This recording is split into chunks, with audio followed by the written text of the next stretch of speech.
Welcome also from my side to AMLD. It's wonderful to see so many of you here.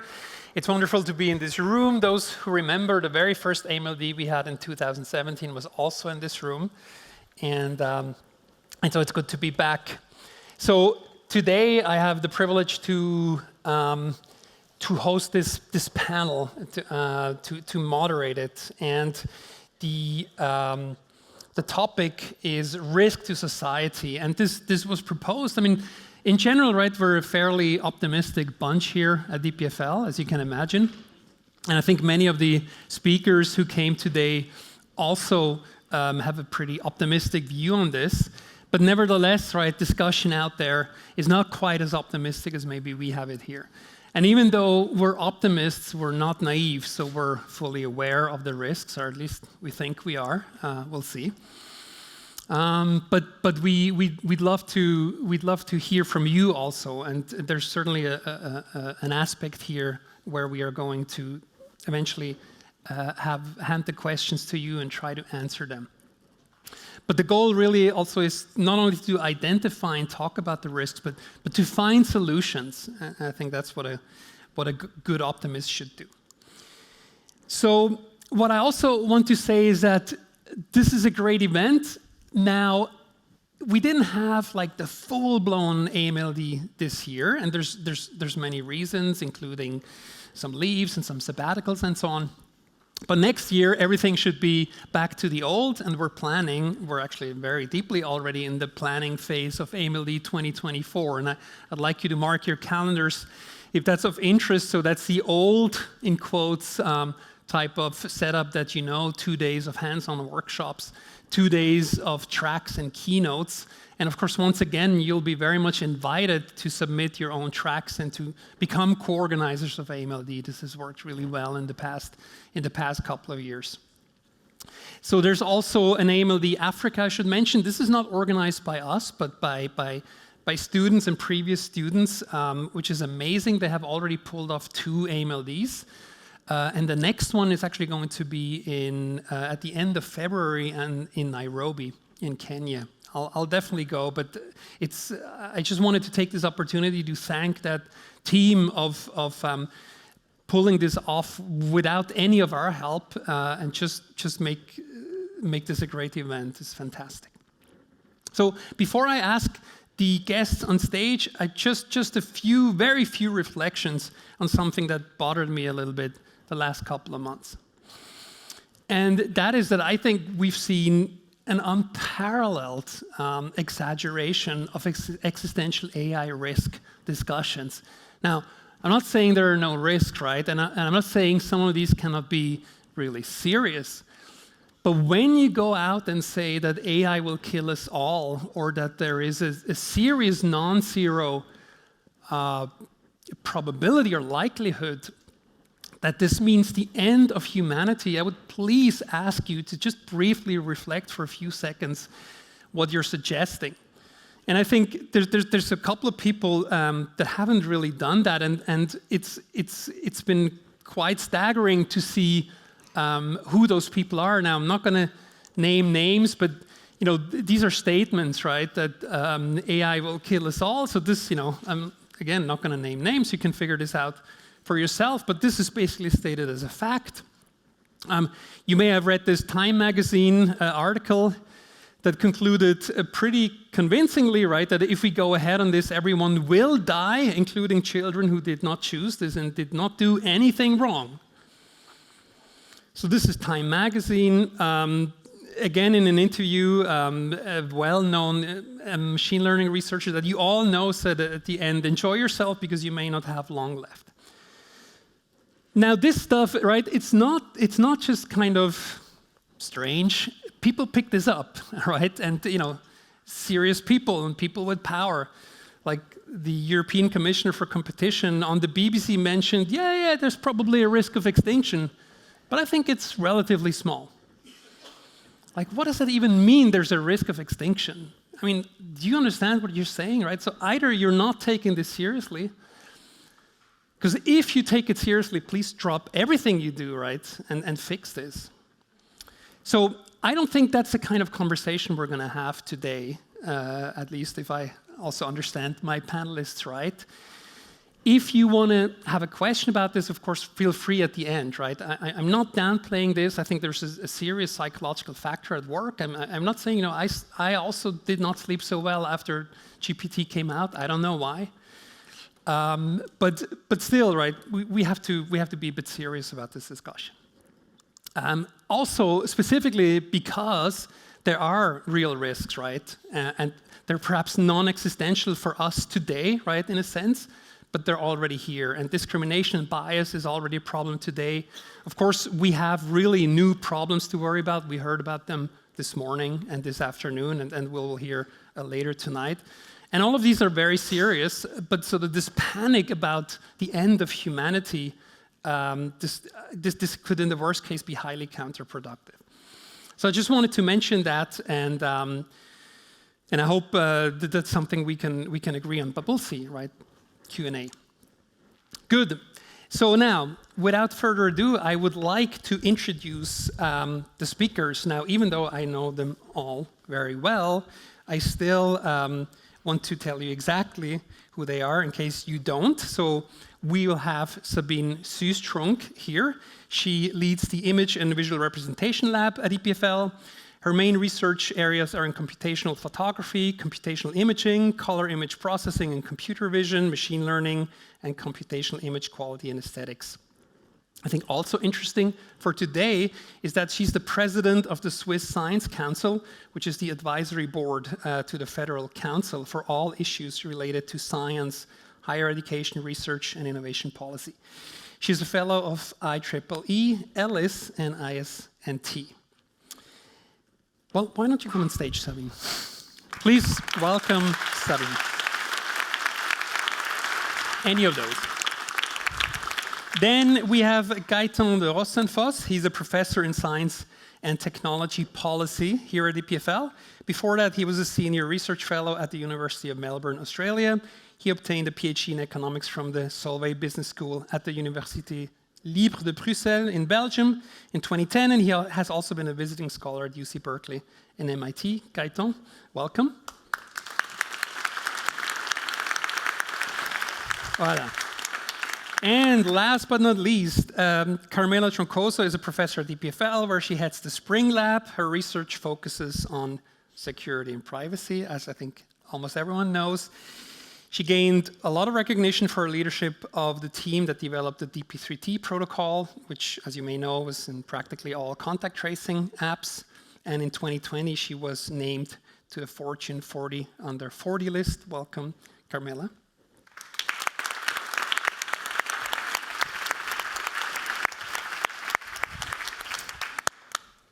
Now, we will also provoke, because we all have tenure, and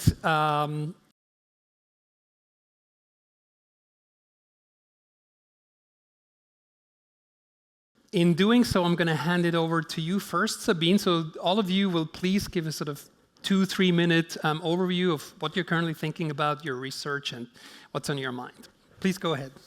Okay, thank you very much, Marcel, for the introduction. So who recognized me when I got on stage compared to the photo? Right? I mean, okay, you add 20 years, you add 200 wrinkles and 20 kilos, right? So I actually deal with deepfakes in my research, i.e. what you just saw created by Midjourney. And we have done basically image reconstruction, computational photography forever. And of course, once these generative adversarial models, the scans, came out, we started creating images, and we also started to basically edit the created or the generated images. Fast forward to diffusion models. We use nowadays diffusion models to actually do storybooking. We do all the things in between. And for those of you who are at EPFL for the open days, you probably have seen our deepfake labyrinth in the BC building. We don't only create deepfakes, we also actually work on detecting deepfakes. And that is a challenge in itself, because believe it or not, all the people who actually seriously make deepfakes do not want you to actually get their data such that we can train a model to detect deepfakes. But we can maybe then get in discussion on this. What I can tell you today is that networks, machine learning is better than humans to detect deepfakes. Another thing I can also tell you is the proliferation of deepfakes, when you said that, by the way, these slides you had, if we would be talking about climate change, they actually would be correct, these predictions, but not about machine learning. And one more other things, because, it's not, technology that kills people, it's people that kill people. It's not technology that will, create fake information, it's people who create fake information. What you can say, though, is, of course, it's gotten a lot easier to create fake information that can actually fool people, ergo the example I just gave. I have a second direction of where I'm actually involved in generation, and that is I'm a co-founder of a startup that actually works with the film industry and the advertising industry. So the creation of scripts, of storyboards, now, of course, has become a lot easier. And if anyone here is under the impression that films and advertising is extremely creative, forget it. Think about Netflix, they analyze how people watch the series and they just create another series in the same kind of venue as the series that was so popular. Ergo, it's all about pattern recognition. And then the third aspect of it, as Marcel mentioned, I am the president of the Swiss Science Council, and I actually advise politicians on the Federal Council about, artificial intelligence and ChatGPT and all this, and I just give you one quick example. So I went in front of the parliamentarians of one party to talk about this, and I say how ChatGPT, how important the data is, and ChatGPT mostly being trained on a English-speaking corpus and a limited one and stuff like that. And the first question I got, if I give my name into ChatGPT, why is the information wrong? And there's a lot of, let's say, work in front of us educating people of what AI actually is. Thank you. Thank you, Sabine. Gaétan, we continue with you. Can you hear me? Yeah. So I'm a trained economist, and as part of my work, I study how innovation activities, or inventive activities, or creative activities, if you want. And so I kind of study how two things: how AI will affect the way we invent, and what implication that has for the organization of inventive activities for firms, among others. And second, I want to study the extent to which the current policy system that we have, and I mean here economic policy or science and technology policy, how the current system is fit or not for AI. And here there is a lot of discussions, among others, among the copyrights and the scripts. And so these are questions on which I believe the system is not yet ready. So we need to think on how we want the system to look like.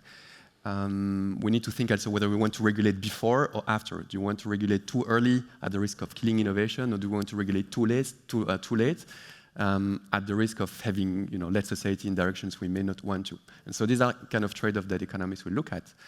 And I would like to start with just one way. I realize many of you don't have an econ training.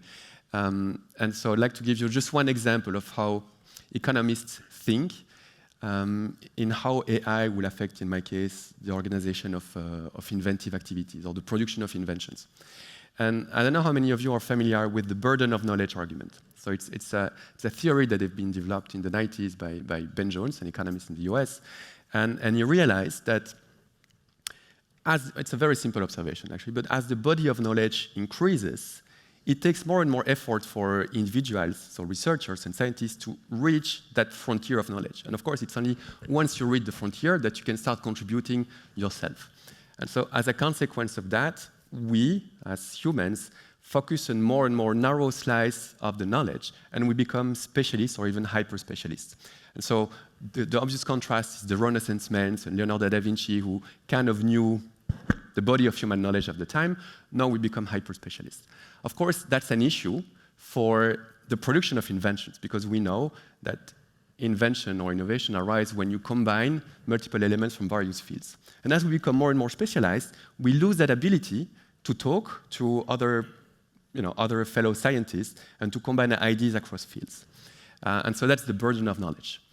Now, the way we think of AI, or generative AI, but actually really just AI, is AI is a formidable tool to overcome the burden of knowledge, because AI is the capacity to learn across a wide body of literature, and has the ability to recombine across these various literature. So precisely the limits that we humans are facing by having to accumulate that body of knowledge ourselves, we have no AI system. Of course, we can discuss how good or how sophisticated the system, do they think, do they not think, is recombination without thinking enough, like lots of questions that arise in that context. But essentially, in that very simple example, we see AI as a way of overcoming the burden of knowledge, and therefore as potentially boosting the productivity of research, of the research sector. Great, thank you. Carmela? Thank you, Marcel. What I have to say about the photo is that I never thought I could look younger. Turns out you only need AI. So I'm the security and privacy person, and these are two topics that are kind of important when we talk about risks. And on the security side, how we can think about it is that when we deploy something, we want it to act as we expect. And security is that science that helps us make sure that even if you put the system in an adversarial environment, it will still work as intended. And there is something that is a very known principle, it's one of the first security principles that you learn when you start studying this thing, which says that if you build something and you're going to make it secure, it has to be as simple as possible. And it is known as the keep it simple, stupid principle. And actually, the ML people have done exactly the opposite, right? And just run, and make things more and more and more complex.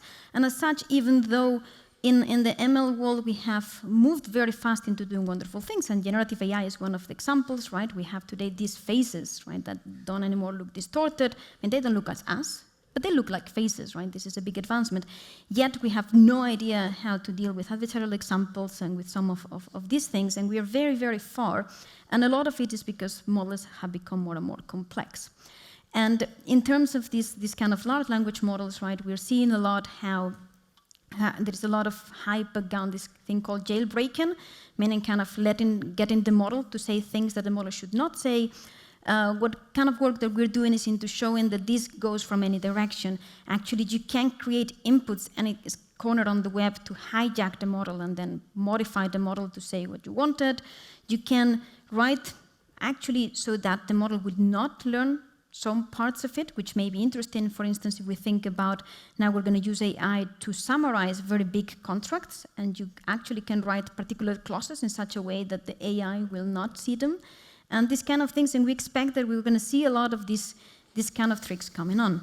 Then there is the privacy side, right? And privacy is always something that nowadays puts us in a panic. It's not about killing humanity, but people are very in panic about the privacy thing. And this is another problem that it's very hard to solve and tackle.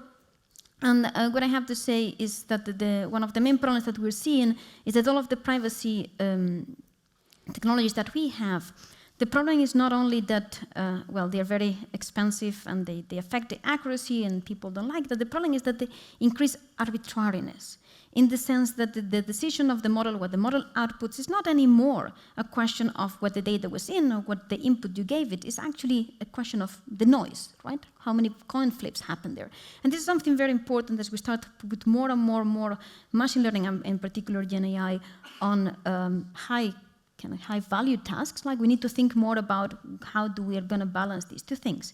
But going back to the title of the panel, at the end of the day, security and privacy are there to prevent harms, right? The goal of all of this is not to have privacy. I don't want to have privacy just because I don't want to tell you things. It's because I want to prevent the harms that happen when people know my private information. And this, I go back to a couple of things that we heard before the break. There were a couple of very good talks thinking, kind of guiding us to think not anymore about what we want to do, but a bit of what are the effects of machine learning, right? We need to spend less time trying to make good models and more time trying to understand the effect that even a bad model can have on society. And we see very little of this. We see a lot of, run fast, break things. And maybe we should kind of try to reflect more about this thing, because even if we have a model that is perfectly secure and perfectly privacy preserving, it can still do a lot of harm, and maybe we should have more discussions about it instead about how much more noise can I afford on my model. All right, thank you very much. So I have a few questions, and I'll start with you right away. You have been also as I mentioned, deeply involved, right, in the COVID pandemic. And one thing that we've seen, right, is that in the face of danger, opportunity, or what have you, it seems like many people are willing to throw out privacy as one of the first victims out the door. Are you optimistic that in the current run for this AI development, that can actually be taken into account in a realistic time frame? Or have you kind of already lost the battle? I think we have not lost the battle, but again, I think we need to take a step back and maybe not think about can we do the AI in this privacy-preserving manner, and can we actually afford not to lose all our privacy, but actually think about when do we need AI and what for, right? Because the same thing as we design systems in the past, and we design systems, we first think what for do we need it, and then we design something very narrow towards that. The question is, can we do AI in the same way, right? Can we actually create single-purpose AI? And I know that this is kind of goes a little bit against some of the generalization, but I really like the provocative speaker before. I don't know where they are now but actually the kind of idea of models do not need to generalize, and models are good sometimes when they actually are very narrow. This is actually also very good for the harm prevention. So I think that sometimes if we really want to protect ourselves and live in that world that we all want to live, then we maybe need to rethink about all of this generality. No, we cannot have a tool that solves everything, but we can have many tools that solve a lot of problems. And if we work on that, we're going to live in a safer world, I think, that has many more advantages than just the let's blast the world with a lot of AI. All right. Gaétan, yeah? Actually, I want to play the devil advocate, if I may. I wonder how much privacy is overvalued, and I ask the question deliberately in a provocative manner. But there has been studies showing if you give people the opportunity to have a privacy guaranteed Facebook, people would pay very little. I don't know how many of you click to accept the cookies because you cannot bother to spend like 1 minute fine-tuning. So hence my question to you, how much do you think privacy is exaggerated?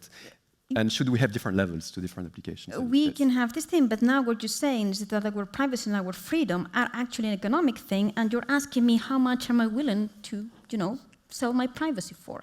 And then I think that this is a very wrong argument, because we're putting our democracy in terms of economic values, and that seems kind of absolutely wrong, right? Because at the end of the day, a lot of these things is really not about how much for my data, but how much I am willing to pay to not have a harm. And it's very hard to teach people what is the harm that comes down the line, because the harm is not tangible first.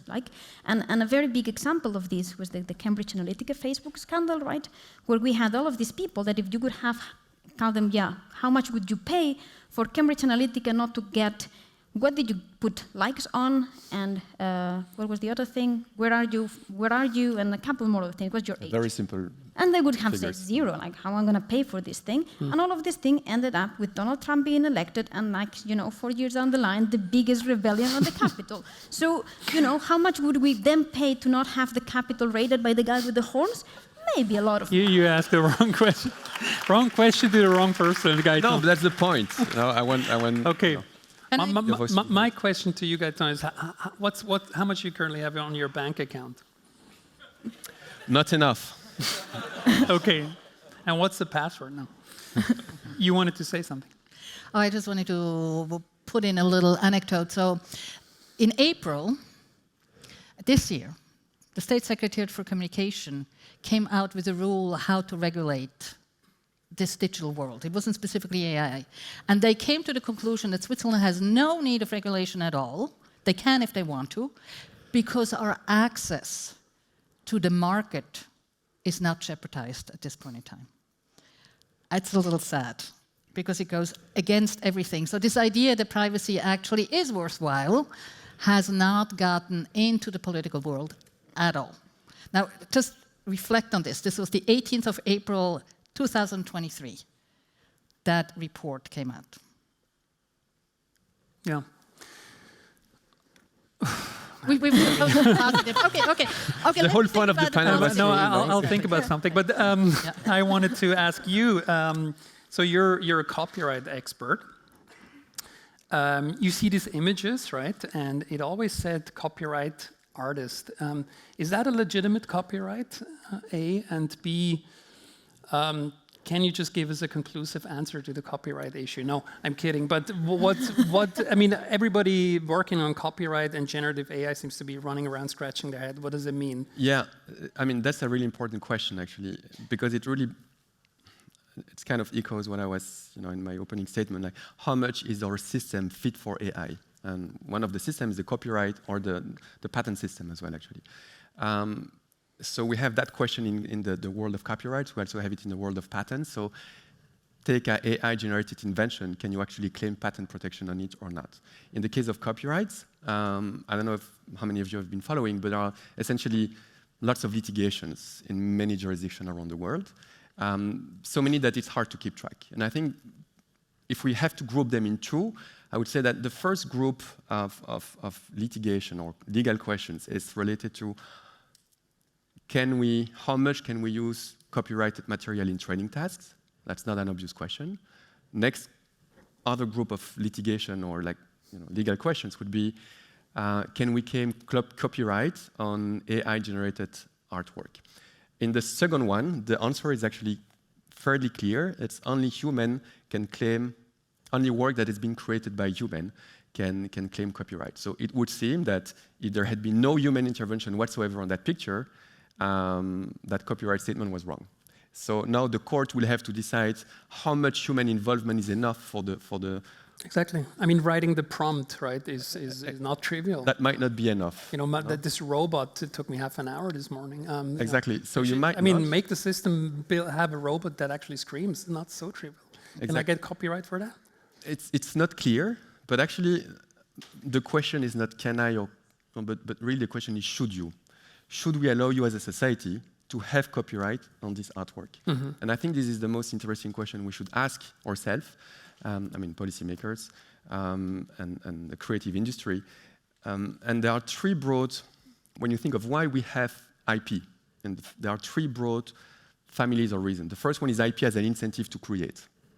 Okay, we know that if now ideas or pictures or text are cheap and fast to create, we probably don't need IP as an incentive to create. And in any case, in the copyright, writers don't really write book, to all the copyrights they will get ultimately. Some do, but. So IP as an incentive to create might not be such a good argument in the case of copyrights. Next, we have IP as an incentive to further envelop in the development of the copyrighted product. And here the movie industry is a really good example. So we have the movie script, which now become cheap and fast to produce.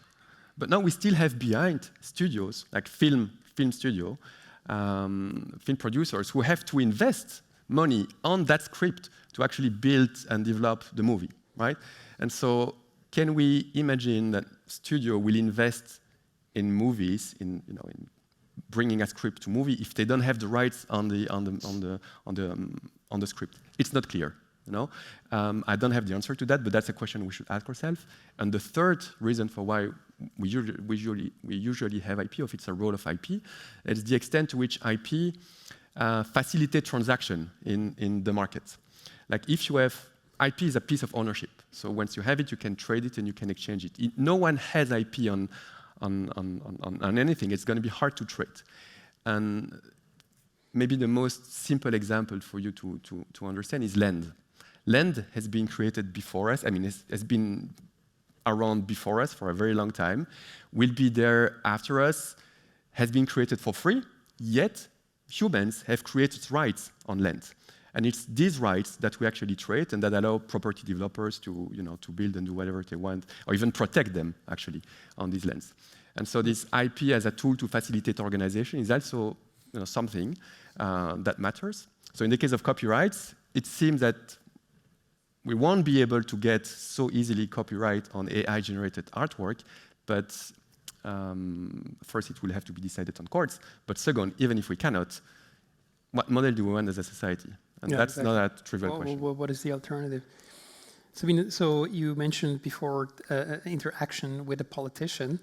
Now, of course, that was quite funny. But if, in those conversations about AI, which I'm sure you have with many policymakers, so if I'm a fly at the wall, what are their concerns? And do you think they're the right ones?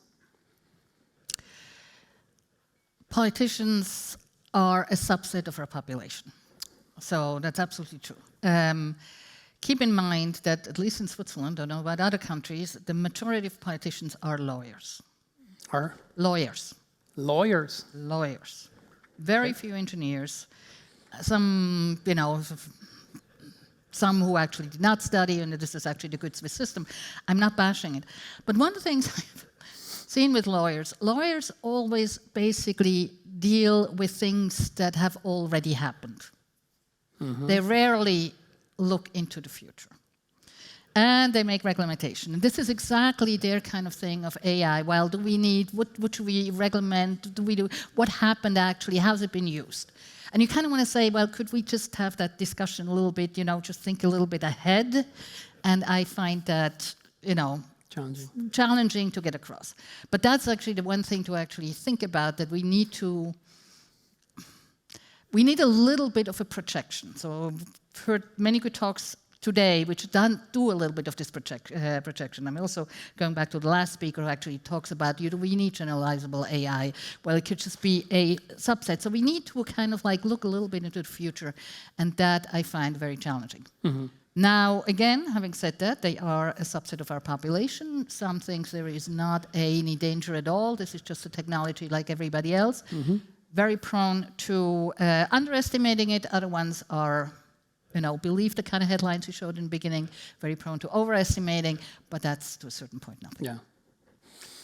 Yeah. Sure. I have a question for Gaétan.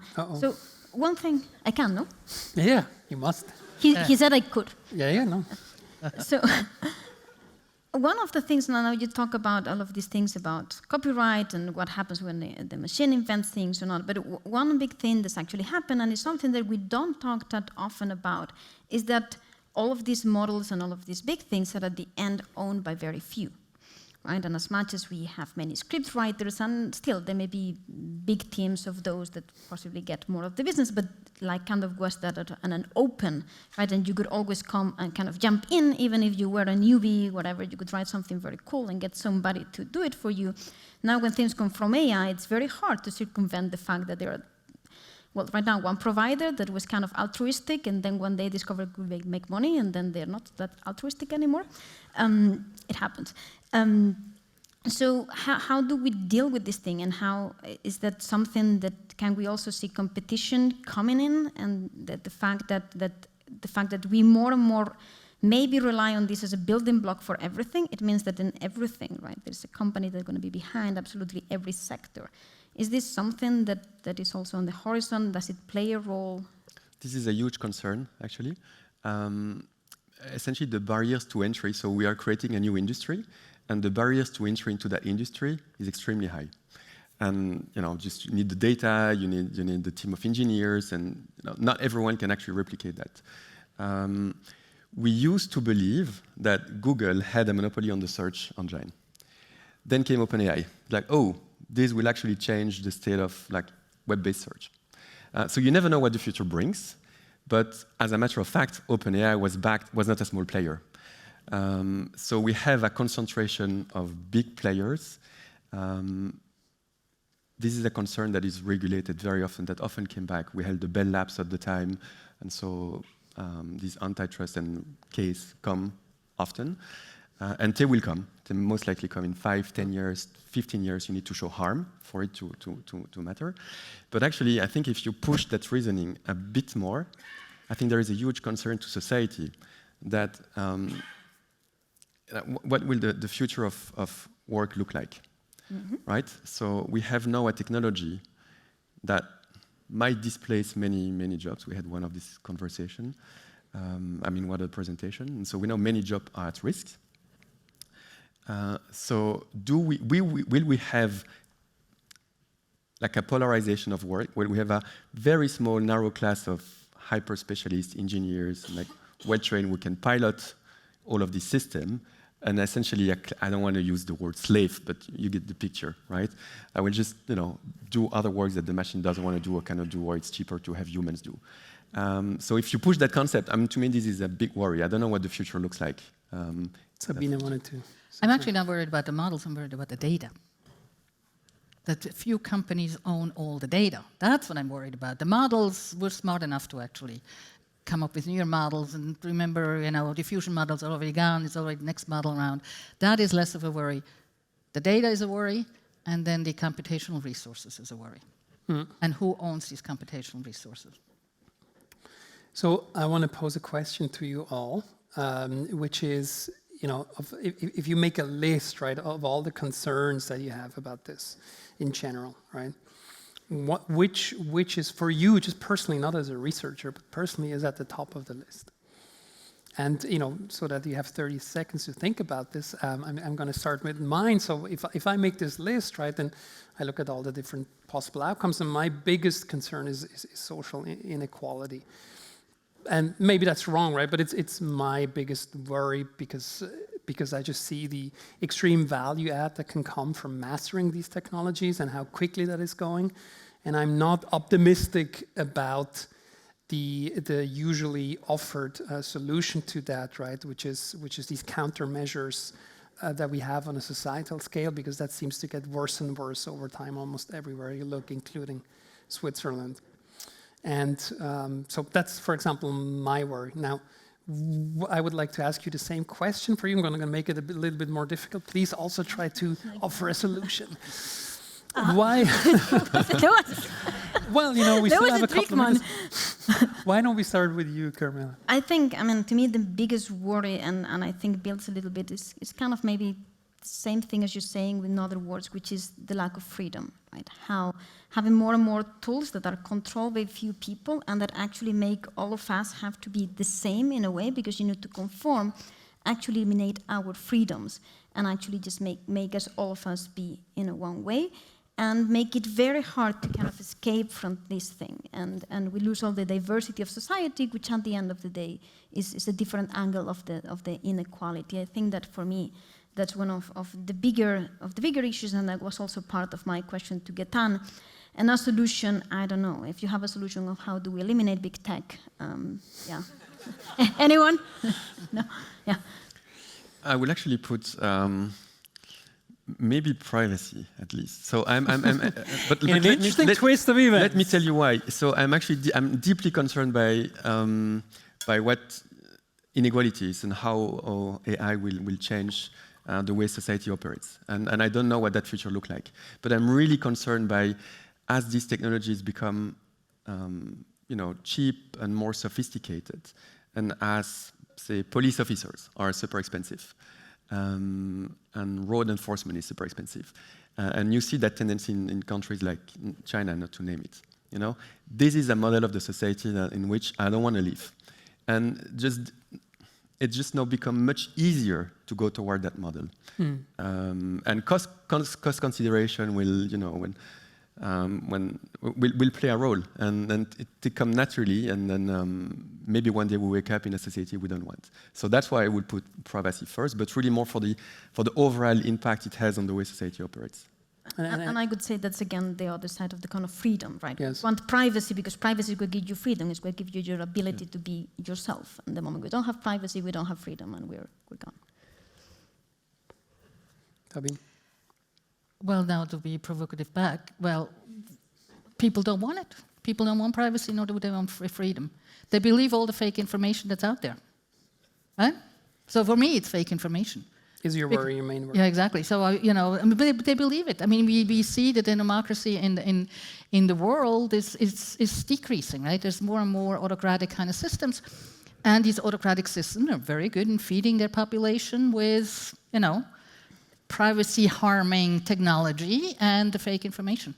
So mass manipulation. Yeah, mass manipulation, right? I mean, any election right now, it's mass manipulation. And this is where, of course, this technology makes it easier to produce, fake information that is not noticeably fake, right? That's what we need to say. So we need to have systems that actually debunk this fake information. But there's going to be happen less and less and less, right? In almost every of these autocratic countries, including Switzerland, even though I should not call this in the same sentence, the press and the media is under attack. You might have heard like that, you know, a Swiss-German newspaper accused the Swiss-German television of manipulating the weather forecast.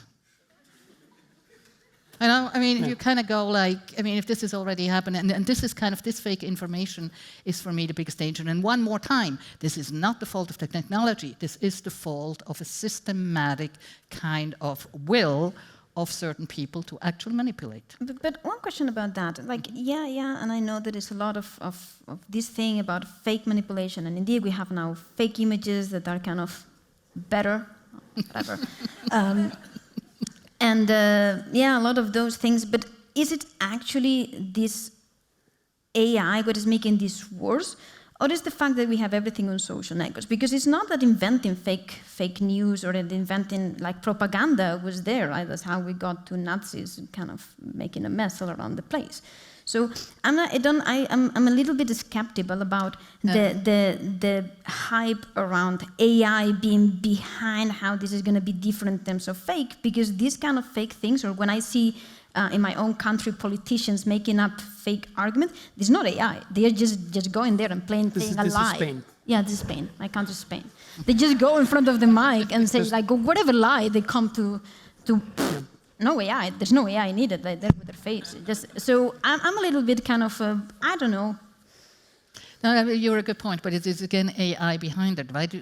What they do is analyze what works. Like, I mean, think about the spams, right? I mean, the spams you're getting, or you know, you see what works. You're analyzing what works. Maybe you're using an AI system to do the pattern analysis and saying, if I say in one country in Spain, this actually works, this works with people. Again, you tell me this, man. Tell me what it works in Spain. You say that ETA and the terrorism are back and the independentist is bad. And then you just go on this thing. But we haven't had this for the last 30 years without AI. So, I don't know. They just went through an election. I think that's still resonating. Yeah, we went through many things. We, as you can see, we have absolutely no answers, but I'm sure you have many questions. So we're now starting to circulate a mic, and then we'll see what we can do, or mics, I guess. Hello, thank you. As Sabine said, we need to think in the future, and in Gaétan words, these models help to deal with the burden of knowledge. So maybe we are using them. I'm thinking more, now we were discussing about grown-up people, but what about the young people? What about the education? And what about these young people using these models with the to help them with the burden of knowledge? So it's not this use hindering the learning process of putting together different pieces of information and then also learning to write and learning to develop his own voice in writing the variety of this knowledge. And I'm wondering what is the impact of cognition in future generations about that, and if that is considered in the So can I ask, is the question provocatively put, does this technology make us stupid in some sense? Yeah, exactly. Yeah, okay. Who wants to? Sure, go. Yeah, okay. Education needs to change. Like with any technology, I totally agree with you. You have to basically learn how to deal with this kind of technology. But having said that, actually, the people who are most, or believe fake news the most are the older people. It's not the young ones. They know exactly how easy it is to create a fake. I mean, they grew up with the Instagram filters, right? Why should they believe one of the deepfake videos? So it is actually, but it is an education, a lifelong learning and education question. If we do not make sure as a society that this education is available, we'll have troubles. And I think that's where the social inequality comes in that you mentioned. But can I challenge you here? I mean, this is something, right? Obviously, that schools like EPFL or you know wherever you come from, this is a very common thing, right? People get on stage and say, "We have to change education," right? But then year after year, you walk back, and it's literally like walking to a church, right? It looks exactly like it did 100 years ago. We seem to be completely incapable, right, of changing the model. Switzerland is I mean, but everywhere. No, and one of the reasons is it's because it's cantonal, right? Every canton decides how, the education up to the more or less the gymnasium looks like. And it's you tear your hair out, right? I mean, I'm talking about the president of the Swiss Science Council, because there is no commonality. We tried to actually put in the new matural, regulation, something in there, but it's okay. Sure. In the meanwhile, let's education has changed because we had this debate with the introduction of this. Pocket computers, like to do simple additions, and at the time I remember I've seen like a couple of months ago a press article saying, "Oh no, we have this pocket computer in the classroom. Students will become stupid." We have them. Students may have become more stupid, but to do things differently. And so education has adapted. Likewise with the introduction of the internet, it's like, oh no, people just copy and paste. And we have changed, so I'm sure we will change with AI as well. And as a matter of fact, I think there has been studies that you give ChatGPT to 2 kids, groups of kids, and some will use it just and give them a homework, like a math homework. Some will just copy-paste the answer. Some will actually ask questions to try to understand. And of course, education needs to move all of the kids in that direction, so there is a huge, but I'm confident that education will change, at least for these ChatGPT-like technologies. Idiocracy is the relevant movie reference for a more pessimistic look at this. Who wears the microphone? It's here. I have one. On the left side, yeah. So you talked initially about detecting images, deepfakes, video deepfakes, but it's not clear to me that there is a solution for text-generated detection. And given the society that we live today, dependency on the internet and information age, do you think we're going to be living in a generated information age from now on that we won't be able to tell apart? How do you know you don't live there? Well, okay, is that the simulation argument you're making, or is it? No. The fact that we are already living in a lot of text that has been created. That's fake. Okay. Okay, so let me put it this way. This is a very good question. I mean, images, we can still detect video even better than images. Well, even images is already a problem. Videos, because of the temporal consistency, is easier now to detect, but that might also be a question of time. For text, forget it. If the text, let me tell you, how many, nice condolences cards have you gotten where suddenly there's really heartfelt feelings expressed? Or when somebody leaves, and this is all created by ChatGPT. Well, it's fake. Does it hurt? That's the other question. Not all fake.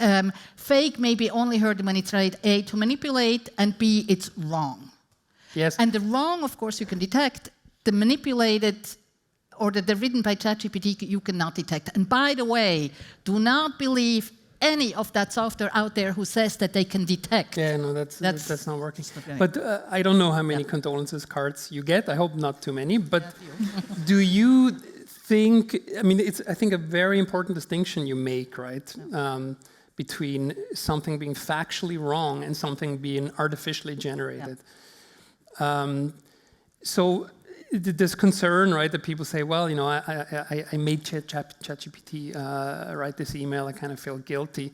That's, I guess, the kind of cute case. The other, I guess, more serious case is the grant proposal, right? If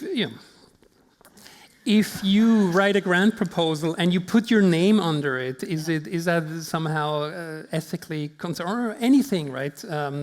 Is there a concern that this should be considered fake information, or because to me it seems that shouldn't bother us too much. We should get past that, but I don't know. If it's factually correct, I don't have a problem with using it for a grant proposal. If you're using it today for a grant proposal, it's factually wrong, right? So then hopefully a reviewer will actually realize that. But to be absolutely honest, my students whose English is neither the first nor the second nor even the 10th language use it to correct their grammar. And I don't see anything wrong, because you still have to have the information there. Yeah. But helping you basically formulate it in a good language is the same thing than hiring we used to hire people who actually correct our thesis. So I don't see anything wrong there. Yeah. Question, when do you think is wrong? So like one thing is when students go and correct their grammar, but then they're like, okay, but let me ask to rephrase. And it's like, oh, this thing wrote better than me. And then it's like, let's make it a bit better. What is the point when it is not good? When it's wrong information. Yeah, Otherwise. fake information, yeah. Factually I mean, wrong. the thing is, I mean, let's be honest, the good papers, you know, you take a paper written by a native English speaker and a paper written by a non-native English speaker. It's always better of the native English speaker. Why shouldn't the non-native have a step up and, Yeah. you know? I mean, my papers are right. Who else? We are very right. I mean, you guys consider yourself left.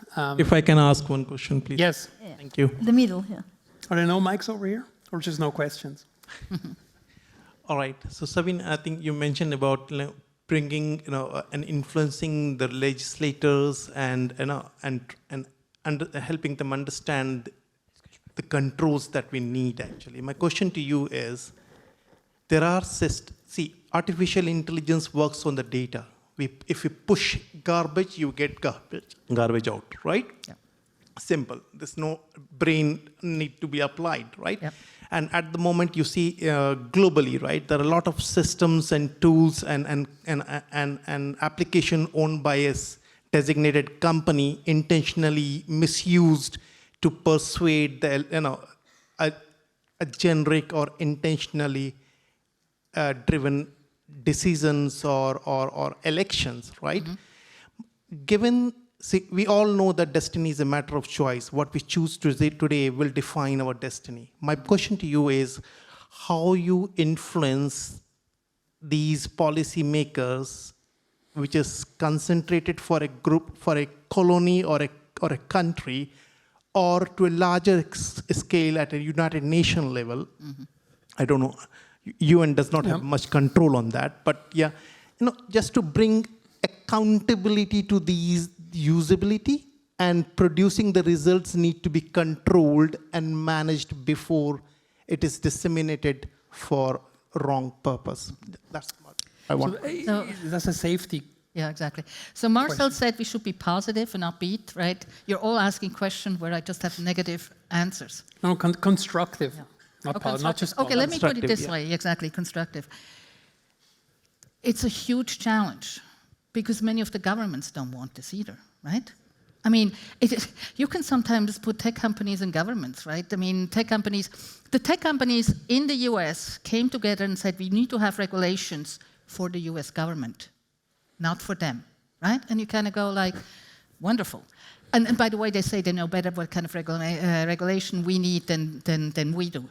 So I think we might have a chance. It cannot be national, right? It needs to be semi-global. I mean, tech companies take Europe seriously because there's a European Union and there's actually a significant amount of people. I actually have simple solutions. I still don't understand why you cannot sue them. Bart gives me wrong information about myself, I should be able to sue them. You're insulting me or say something wrong about me, I can sue you. Why couldn't I not sue the tech company? So we have to keep them responsible, right? And there needs to be some serious monetary, it's probably the only thing they understand, to actually be an honest broker in this business. But to make him an honest broker, well, there needs to be a lot of, countries that actually would see that this is something positive. Unfortunately, there I'm a little pessimistic because a lot of countries are not even that interested to make them honest brokers because they benefit from the dishonesty of the system. Carmela. I'm a bit more cynical about this thing. Like, the politicians already do this thing. Like the AI Act, the EU AI Act, is all about safety, right? We should be safety, the same thing as we have data protection laws that are all about we should be data protection. So it's not about how we make regulations, right? The thing is about there is no enforcement. And if you go, we don't know what will happen with the AI because we still haven't seen much going through, but with the privacy side, we have seen for many years these kind of things, that the main problem is that the agencies don't have enough capabilities to enforce, right? And when they do, we have the CNIL in France, like putting billionaire fines on Google every year. But they can do one thing a year, right? And then there are all of these other small companies, and they tell you we cannot go and check what all of these people do. So this thing, I think, is a little kind of this idea that we're going to make a rule and then it's going to work is a little bit crazy, and we need to put the pressure on other places, and also maybe as technical community answer back that, yeah, one of the reasons why companies and big tech say make a regulation is because once the regulation is there, they are like, oh, there's a regulation, we're going to be fine, but then don't do things. Also because for some of these things, we don't have a solution. So sometimes maybe it's from the technical side, where actually, which you said, you cannot put a regulation for which we don't have a way of actually even complying, right? And then maybe the safety indeed is on the part of, I'm sorry, I don't know if this is negative or positive, of maybe not deploying some things that we don't know how to make safe. I mean, we don't do this for cars, we don't do this for medicines, we don't do this for everything, except apparently for AI, which is okay because you just go and put it there. Well, I mean, certainly, I think the fact that you mentioned medicine is highly relevant, and a reminder, right, for everyone that we do have a process in place around the world that works relatively well, that's well understood, that you have to demonstrate that something is safe and that it works, and there's all these different steps, and there's sound science behind it, and so on. I would just also invite everybody to look at these frameworks. There's only one thing. This is slow. It's slow AF. Yeah. If you know what I mean, right? Like what it takes to put medicine on the market, what it takes to put a plane on the market. Let's be sure to take more questions. Where's the next question? Hi, in front of you. Forward. Straight in front of you. Hi. You may discard this question if you think it's a childish concern or not your expertise. Some of the most influential humans have come to the conclusion that what is going to kill us all before old age is climate change, and what is causing climate change is us. Now, in a context of the Internet of Things, if AI kind of gets wind of, that chain of causality, is that not sort of a risk? No. I mean, this is one more thing. I mean, can you rephrase the question? Because okay. It's basically, the question is, coming back to your beginning, is this not a worry, in the whole Internet of Things, that AI could run amok, right? Is it rogue AI? And kill us, right? Yeah, kind of drawing a logical conclusion. Yes. From humans are killing humans through various different things, first one being climate change. Yes. So it's a logical conclusion as well. Let's get rid of those people. Okay. Who wants to go?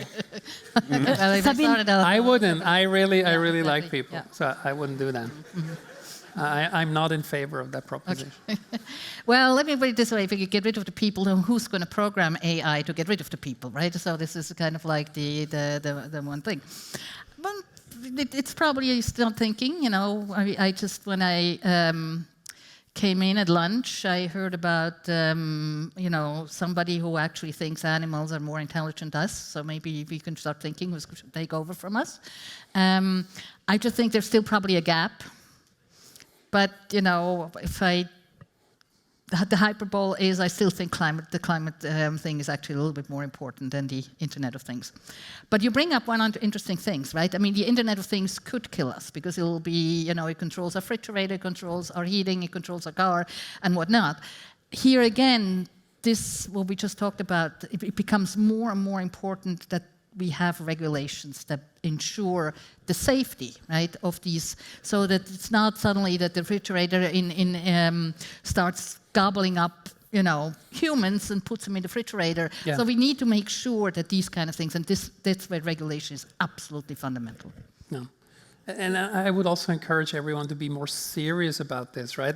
And again, right, sorry to come back to health again and again, but people have actually thought about this, right? I mean, there's very good calculations, for example, what is the risk of a lab leak, and those have been done before COVID, right? Just to be clear, I'm not talking about here conspiracy, but you can calculate step-by-step risks, and at the end you have very small risks, but you have something tangible, and then you can ask, okay, which of these steps is the most worrying, and what can we do about it, and so on.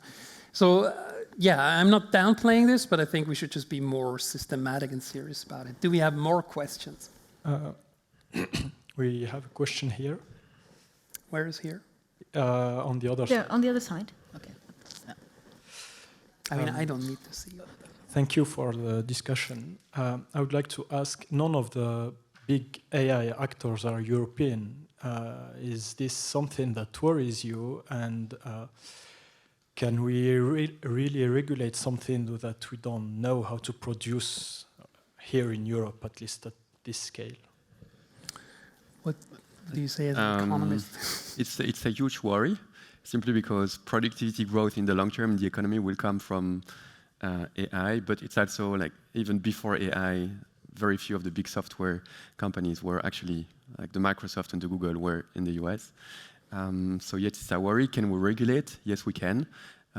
Actually, there's been studies showing the so-called Brussels effect, meaning Brussels regulate, and kind of the rest of the world has to follow. To some extent, of course, there are exceptions, but that's the idea, at least put forward by that author. And the European Union is a big enough market. Switzerland alone cannot regulate, just forget it. But the European Union, with half a billion of the richest consumer in the world, can regulate. That creates tensions in where is the data hosted. You know, you have Facebook threatening to shut down some of operation if there is no deal between the US and the European government. But that actually shows that European regulation might be imperfect. It exists, and it's a way indeed we can regulate. And I believe Europe should be leading the world on that front. But is just to ask you, do you think that's a viable long-term strategy? I mean, that of course works now, right? There's wealth and so on, and so we can say, okay, look, if you want to do business here, you need to play by our rules. But unless, I mean, the value creation is nevertheless then not here, right? And so in the long run, that probably won't work. Or would it? I mean, I'm a bit worried. Well, there might be other sources of value. So I think Europe will remain a big market. But yeah, I'm worried. Don't get me wrong. I'm worried that we don't have a strong enough AI sector in Europe. Yes. Of course. I don't. I think it's a very bad thing that there is only one actor, and the fact that they are American right now. If they were German, I wouldn't feel better. If they were Swiss, I wouldn't feel better. If they were Spanish, I would be more worried. But you know. We have to cut a couple of things from the stream. No, I'm kidding. But, I mean, there is a deeper worry. Like, there was this figure that I saw recently, where I think all of the top 50, whatever US companies were founded less than 50 years ago, more or less. Don't quote me on this. In France, the average age was like 150 years, and none was founded 40 years ago. So, okay, now we talk about AI. We used to talk about different technology before, and yet before. So, it's just the entrepreneurial ecosystem is vibrant in Switzerland, and it's really vibrant at EPFL. But you know, on the scale of Europe, it's not as vibrant as I believe it should be.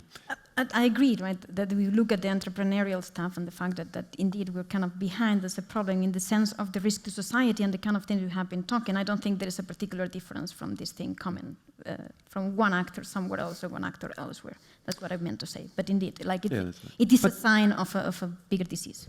Mm-hmm. I guess it's fun to talk about this, right? But I mean, I'm much more worried about this stuff coming from authoritarian regimes, right? That's, I mean, yes, okay, you know, we can discuss about the US and so on, but I mean, clearly, right, practically all values are shared, whereas that cannot be said for some countries.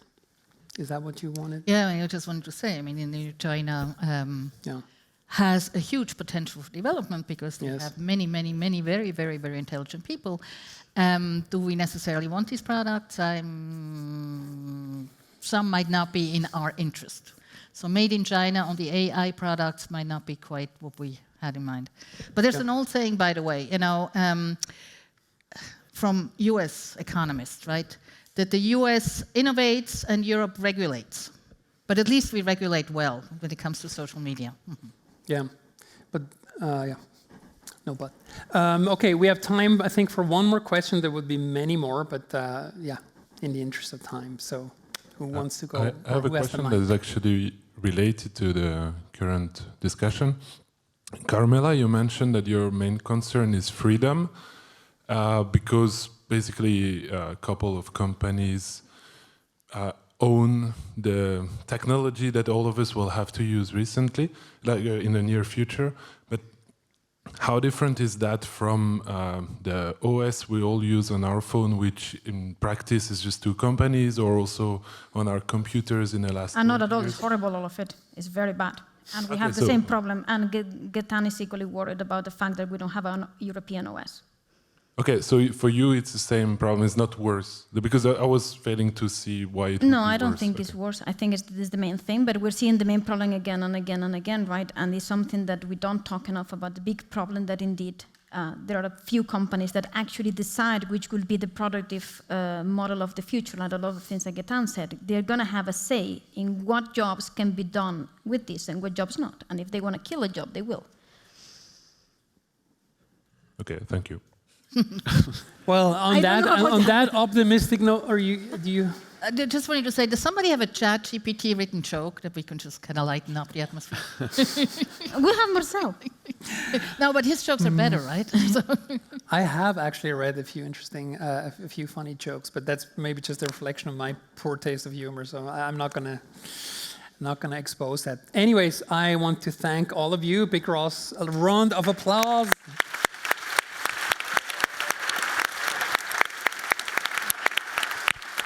And yeah, so I hope you found this useful. As you can see, we have a few answers, lots of opinion, but that is actually, I think, interesting to reflect a little bit on what the questions are, and that we're all in the process of finding the answers. And I hope we can have a new discussion in about half a year about this and see where we stand. Thank you.